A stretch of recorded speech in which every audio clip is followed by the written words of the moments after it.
Okay, so I'm Hugh, one of the co-founders of Malaysian streetwear label Pestle and Mortar Clothing, also known as PMC. So what PMC is that we like to think of it as a storytelling brand, obviously using apparel to actually tell our stories. And as you can see over here, like through the slides, we're always talking about stories from around Southeast Asia, mostly focused on culture, heritage, as well as identity. Over the past 12 years that we've been around, we've been blessed to be able to have worked with some really large global brands. We've got things like pop culture icons like Ghostbusters, Ultraman, fast food brands like KFC, other big conglomerates like Air Asia, Petronas, brands like that, Jameson, Hennessy, things like that. And in early 2022, we actually entered the metaverse together with Tiger Beer through a project, and it's actually called the Tiger Archives. And the Tiger Archives is a 6,688 collection of lucky tigers to commemorate the year of the tiger.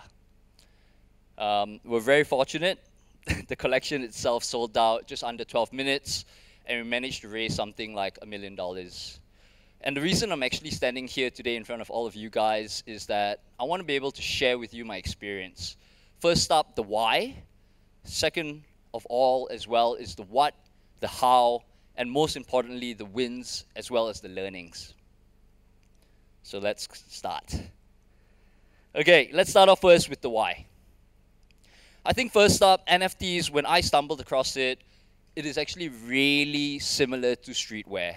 It plays on points of exclusivity, scarcity, and most importantly, community, which are a lot of times the main pillar of streetwear and of branding itself. Second of all is that NFTs are able to build really strong relationships or connections with the community itself. And I think running an apparel brand, a lot of the deeper connections that we've built over the 12 years that we've been doing this has been a lot of our physical type events. But when I stumbled across NFTs, and obviously they use a lot of like communication platforms like Discord, I kind of realized, wow, the type of relationships that you're able to build with your community is actually really, really amazing. And this is because everything is happening real time. From a community standpoint, being able to access the founders itself, which, back in the day could never be done. It's normally, you obviously have to send an email, obviously meet, these people, whether it be at an event or whatnot. So something else as well that I realized NFTs are also able to do is that it creates a real sense of ownership. Obviously, these holders or the target demographic that we speak to, they obviously have to purchase the NFTs itself. But it really creates, I think, just the overall culture of NFTs, which allow them to somewhat dictate, how the project moves. And I'm going to be sharing with you some of those experiences after this. NFTs are borderless. NFTs being digital. In our case, when we actually created the project, we expected majority of our holders to actually come from Southeast Asia, just because of the utility that we're providing, just because of the type of brands that we are. But it was not the case. What we realized was that 30 to 40% of our holders itself actually came from the West. So be it the US, be it Europe itself. And that shows the power of Web3 or even NFTs or anything digital for that matter. Lastly would be Generation Z. I think as a brand, one of the biggest challenges is how do we then stay dead right center in terms of our brand awareness. Especially right now, the landscape is moving so quick, right? I mean, right now is like the era of TikTok. Even I don't understand it. But, and a lot of times, when I speak to my nieces, and both of them are actually, under 10 years old, where are they actually spending their time? They're spending their time, on platforms like, metaverses, something like Roblox. And that's where they're actually interacting with their friends. That's where they're connecting. That's where they're building relationships. And I think as a brand, we want to ensure that when the time or the shift, which is already happening, we want to be dead right center and to be present. Now let's move on to the what and how.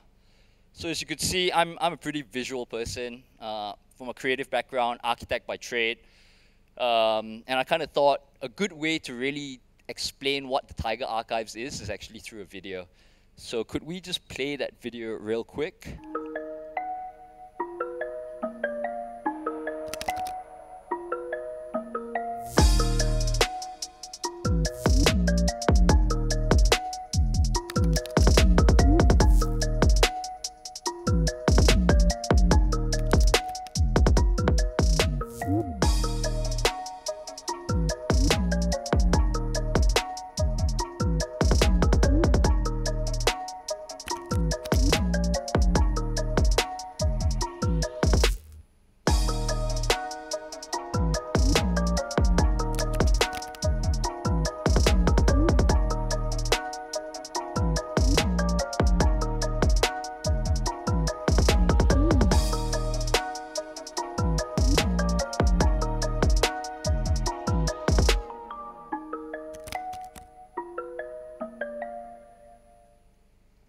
So this is a video of a holder event that we did earlier this year here in Singapore, and we've been very active in a lot of our in real life type experiences.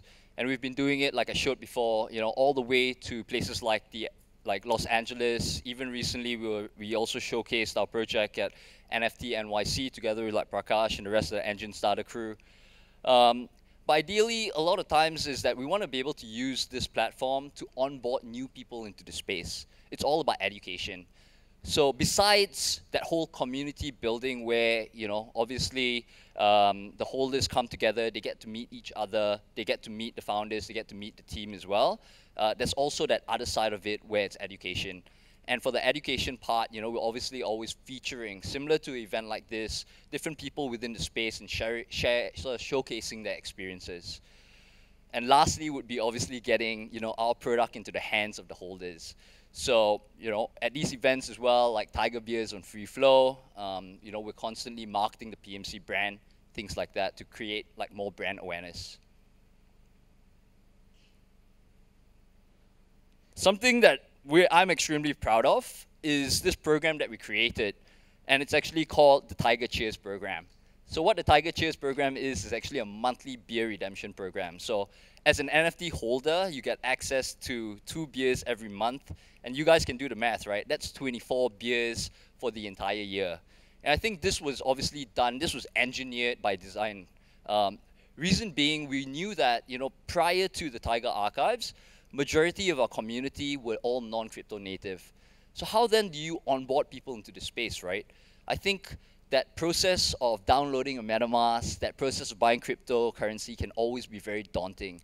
So how then do we, as a brand, can we actually provide value to somewhat make that consumer sort of take that first step? And this program itself was obviously one of the main reasons a lot of people got into it. And I just wanted to showcase this little tweet here, and it says, how to take profits in a bear market. My Pestle and Mortar, the Tiger Archives NFT gives me free beer every month. Name a better in real life perk, I'll wait. And so that's something that we have, the beer redemption program. And a fun fact is that close to about 100 of our holders itself actually own more than 9 NFTs and above. And you can imagine, right? When they redeem the beer every month, probably not the most healthy thing, but hopefully they're sharing that with like the rest of their friends and family and whatnot. PMC being an apparel brand, it made total sense for us to move into merchandise. Not only does it add like a new revenue stream for us, but at the same point in time, I think most importantly is being able to allow the community to identify themselves to be a part, that they are part of the project itself. So unlike, you know, many other NFT brands, besides apparel, besides your hoodies that you normally see, we also started venturing into like, you know, a lot of home and living type items, which like the rugs over here, we did like an incense burner, you know, different things that people could be able to represent the brand within their own spaces.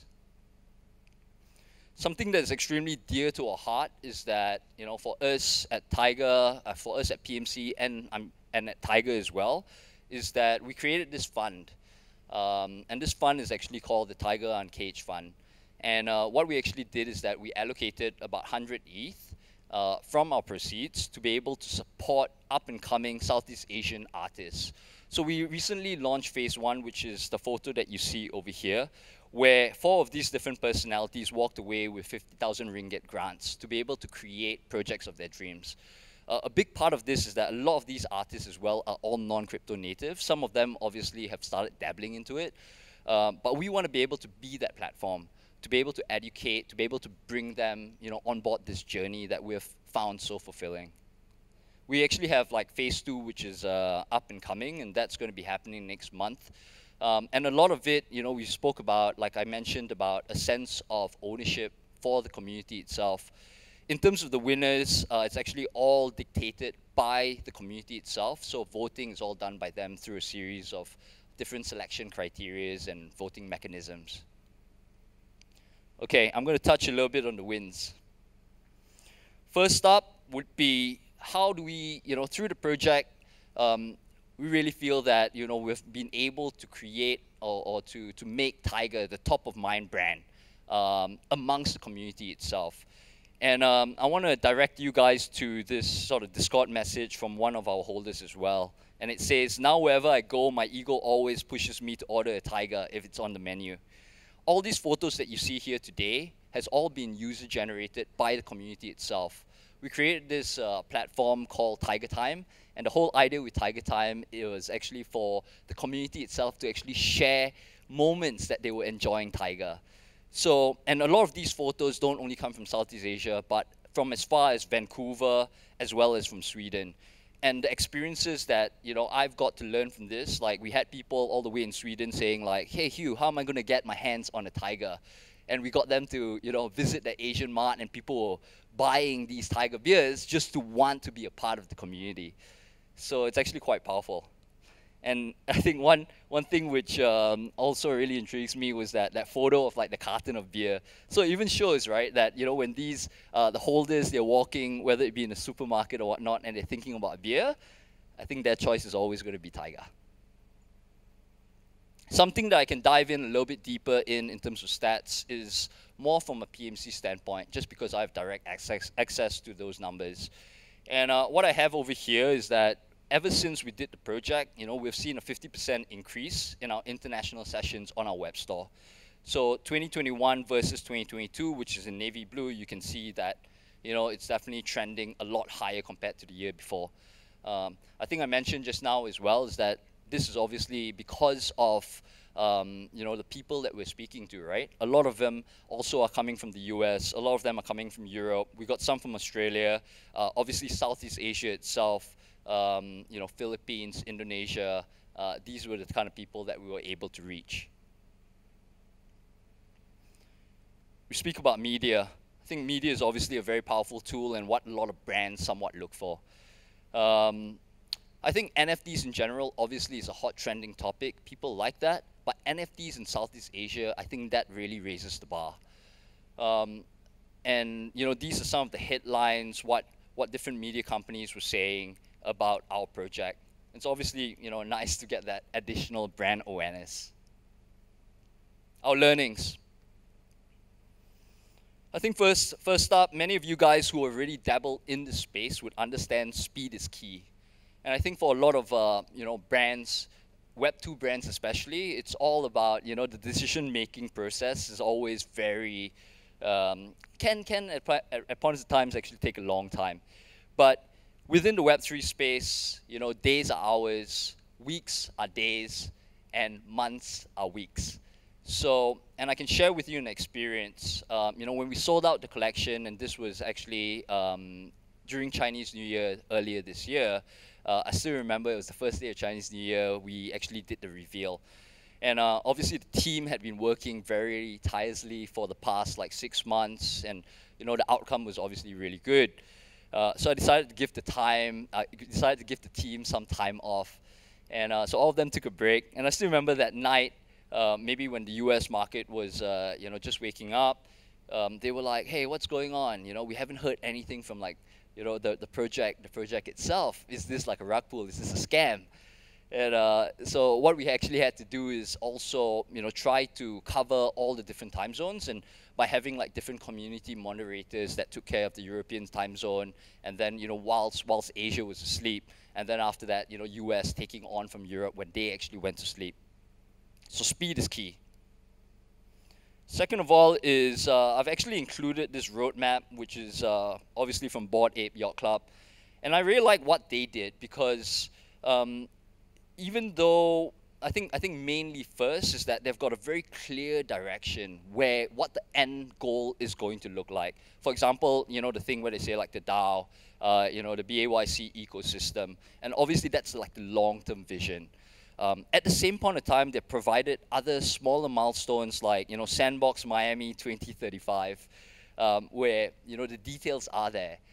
So, but for us, we did it very differently. We laid out everything from A to Z, everything that we were going to do.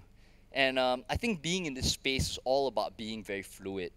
And that's also this, you know, what makes Web3 really, really special. It's about being able to react to the landscape. Like, we never anticipated, you know, this bear market would be here in front of us. At the same point in time, we never expected this bear market to last this long. So things like that. I think, you know, being able to, having a clear direction in terms of where you're heading with the project, providing some of those details, but most importantly, staying fluid and being able to react to market conditions. Communication. Happy Hour is a platform that, you know, we coined, and what it is that, you know, we do it on Twitter Spaces. It's like a ask me anything type thing. So communicating with our demographic, telling them, you know, this is what's going to be happening over the next, you know, couple of weeks. At the same point in time, addressing any of the issues. So I think communication is key within the space as well, and you want to make sure that, you know, you're constantly doing it. Even for myself, I don't think we do it enough. We've still got a lot of room for improvement. Lastly, the takeaways.